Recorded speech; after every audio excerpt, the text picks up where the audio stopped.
कुठल्याही फळाची निर्मिती होण्यासाठी बेसिकली परागीभवनाची आवश्यकता असते. आपण बघतो की पक्ष्यांच्या मार्फत, कीटकांच्या मार्फत आणि सगळ्यात जास्त मधमाशांच्या मार्फत परागीभवन होतं. आणि झाडामध्ये नर झाड आणि मादी झाड अशा दोन प्रकारचे झाडं असतात.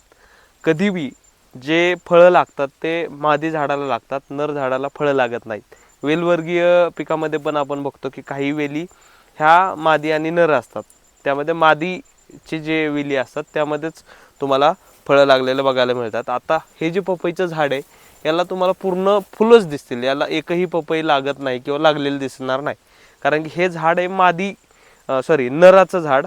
आणि नराचं झाड हे फक्त हे फुलं जे आहे ते फक्त पॉलिनेशनसाठी कामाला येतात. या बागेमध्ये जेवढे पपईचे नराचे झाड आहेत त्यातल्या एकाही पपईच्या नर झाडाला पपई लागलेली नाही आहे, ती फक्त पॉलिनेशनसाठी महत्त्वाची ठरतात.